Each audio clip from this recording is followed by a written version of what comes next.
art is essential to today's world. And of course, you might say, oh, yes, she would say that. She's a poet. She's got to say that art is essential. But if you look around, you'll see that even with all of our communications and our vast technology and science today, the ways in which we understand how to move through the world is something that art teaches us. Art is the greatest communicator because it doesn't matter what religion you have, doesn't matter what you believe in, doesn't matter where you live, what language you speak.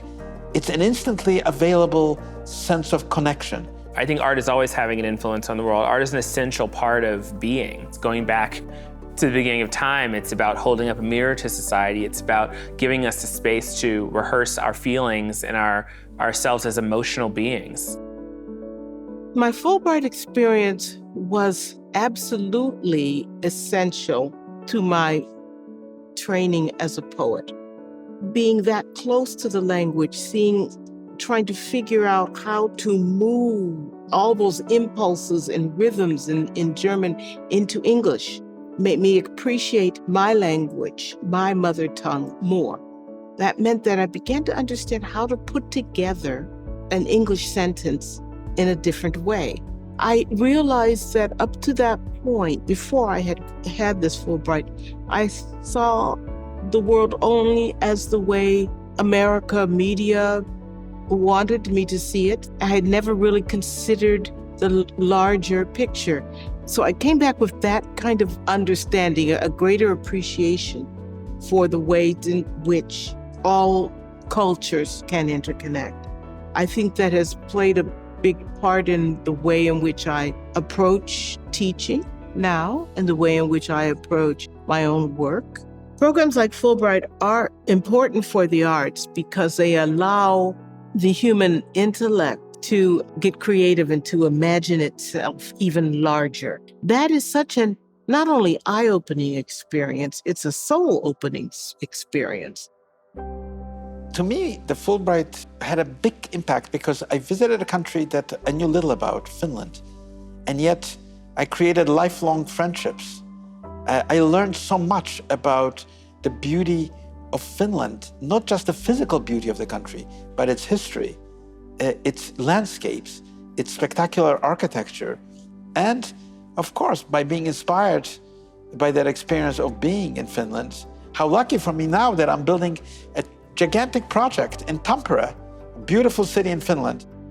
When I design a space, I always think you have to enter the spirit of a site, what represents the site in terms of people who occupied it, who was there, who were they, who are your real clients, not just the people you're dealing with now, but all those voices and all those people that still belong to the site.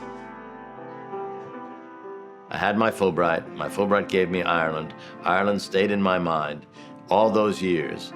And then finally, I wrote a novel called Thomas Murphy out of that experience. Fulbright is important for everything and certainly is indispensable in terms of the arts. The idea that you can travel someplace, even if your field is not in the arts, and experience the art, which is the heart of another country, is inimitable. So Fulbright said, we're going to take you and show you something else, and believe that you will enlarge by seeing something else. You will become important to yourself and perhaps to others by being something else.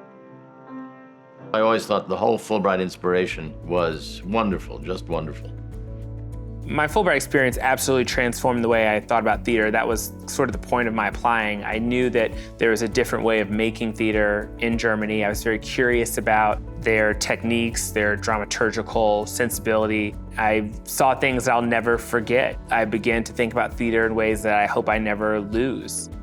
I did an extraordinary amount of writing while I was on my Fulbright. In fact, I've told people that was really where I think I was born as a writer. It was the first time in my life that I literally only had one task, which was to do the thing I wanted to do.